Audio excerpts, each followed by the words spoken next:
Welcome to Coffee to Go, where we center ourselves in the seasons, scriptures, and holy days of the Christian tradition. I'm Karin Peter. I'm here with Blake Smith, and we welcome you on the journey. So this week is Proper 12. It starts on Sunday, and Proper 12 means it's the 12th Sunday in the season of ordinary time. Ordinary simply means the way the Sundays are ordered or numbered.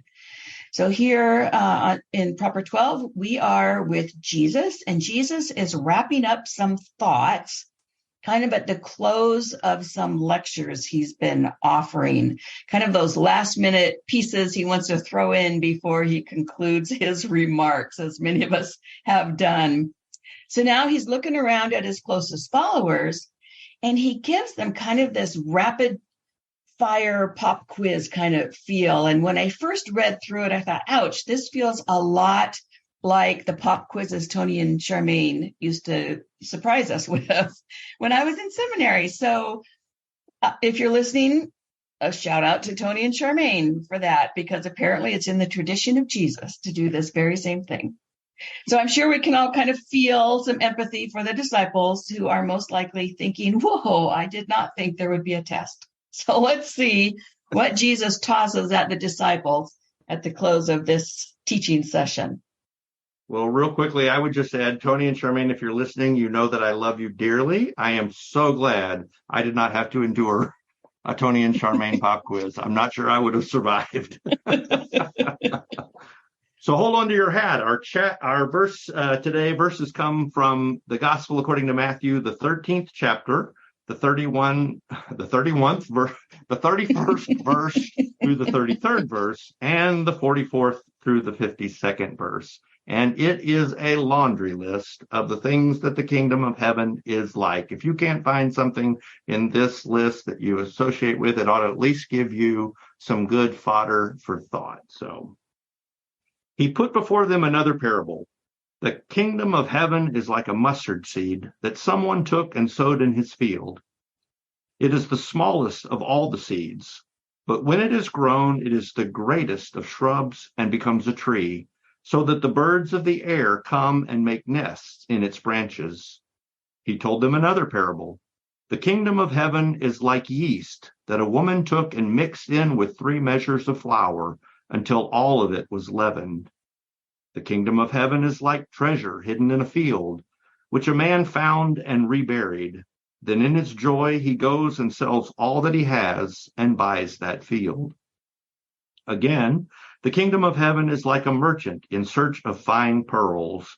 On finding one pearl of great value, he went and sold all that he had and bought it. Again, the kingdom of heaven is like a net that was thrown into the sea and caught fish of every kind. And when it was full, they drew it ashore, sat down, and put the good into baskets, but threw out the bad. So it will be at the end of the age.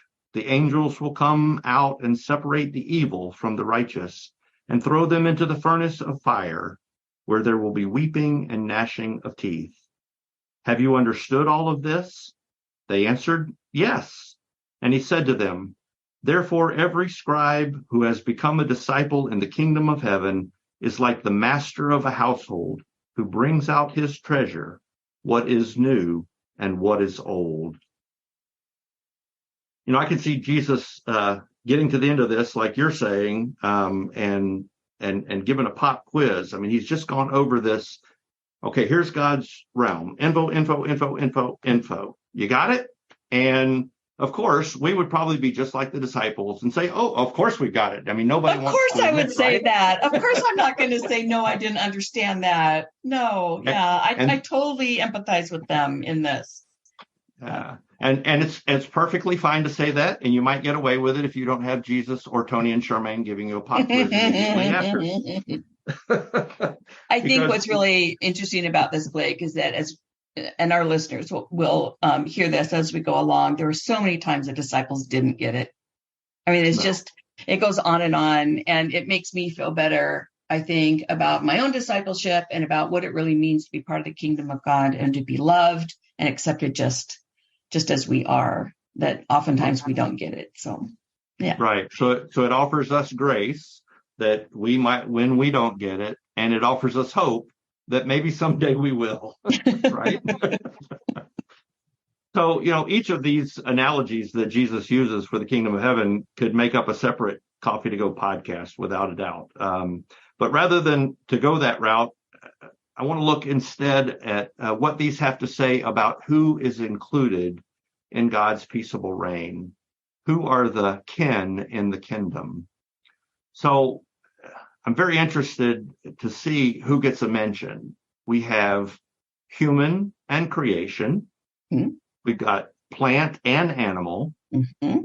We've got wealthy male and working or domestic female. Yeah. We've got prosperous merchant and a poor laborer. I mean, these images that Jesus uses to describe what the realm of God is like, or who the realm of God encompasses, are diverse. I mean, they really encompass everything.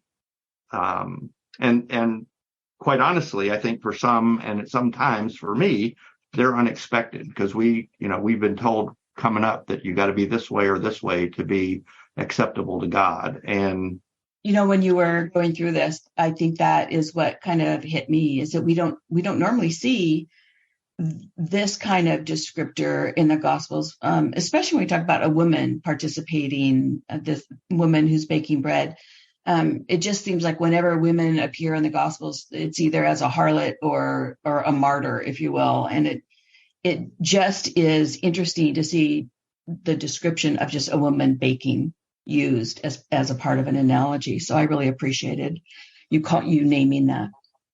Yeah, in God's realm, God's way is where we are being ourselves, where we're growing, we're feasting, we're struggling, we're working, we're baking, we're doing all of those things, even we're finding our treasure, whatever it is. That's what God's realm is all about. It includes places of shade and safety. It includes moldy bits of yeast that, when used wisely, can miraculously make dough rise beyond what we would imagine. God's way includes things that are breathtakingly beautiful and things that are sweaty and labor intensive and smelly like bad fish. Like sorting rotten fish. Yeah. Ew. Right? Mm-hmm. So the way of God, if you will, is not so much otherworldly. Matter of fact, I would argue that it is predominantly this worldly. It is here with us. It's in the mud. It's in the flour. It's in all of those things. It is us, and we are it. In all of this, we can find shadows of ourselves, because we are part of the divine way, the living, breathing way of healing, wholeness, and peace. Yeah, we can certainly find ourselves in this really broad, encompassing description of what the reign of God is like. So do we have some questions, Blake, to think about this week? Yeah, absolutely. Knowing that God is in everything and God's way is in everything and it's in us and we are it, it raises a question for me. When have I, or when have you, been engaged in an everyday activity and suddenly sensed the mystery of divine presence, the majesty of the created earth, or the yearnings of your spiritual self? Again, be it in the mud, in the rain, in the sun, wherever and what condition, when have you been engaged and just been kind of caught off guard, suddenly sensing the mystery of the divine? Another question that I have revolves around the word kingdom, which I know is a problematic word, or can be a problematic word, because it reflects historical violence and oppression and patriarchy and unfair distribution of wealth and on and on and on. But because of that, the question would be, what word or phrase do you feel best represents how you understand God's realm, God's way, or God's domain? If not kingdom, what is the word that expresses that for you? So as we begin to wrap up this episode, let's take a look at how we can experience this scripture this week. So my suggestion is that we pick an item from one of the short parables, one of the analogies, like pick a mustard jar, empty and washed out, please. Pick a yeast packet or a loaf of bread, or pick a bird or a pearl earring, or even a fishing pole or a fishing net, something that you can associate with one of these parables that Jesus shares about the realm of God. And maybe if you're in a family, you could select an item together, or each family member could choose their own, but place it where you'll see it every day this week. And when you see it, remind yourself, I too am part of God's peaceable realm, or I am on the divine way, or I am part of God's peaceable community. Keep that image in your thoughts for a bit and think about, how are you like the pearl, the yeast, the seed, the treasure, or the net, whatever it is that you have chosen to remind yourself that all are included in the broad, encompassing love of God. I see that our blessing today comes from the International Women's Day. Karin, so would you like to offer our blessing today? Absolutely. I would be happy to. We've been in ordinary time for several weeks, and ordinary time is a journey in discipleship. In fact, that's really my metaphor for God's realm, is the way. It senses movement and transformation. So this is a journey blessing. Celebrating, living, journeying, we are people on the way. Fighting, caring, challenging, we are people on the way. Hurting, believing, exploring, we are people on the way. Sharing, understanding, nurturing, we are people on the way. Indeed. Thanks for that, Karin. And thank you, listeners, for joining us here on Coffee to Go. We hope you'll join us next time for the next part of our journey through the liturgical seasons and holy days of the Christian tradition.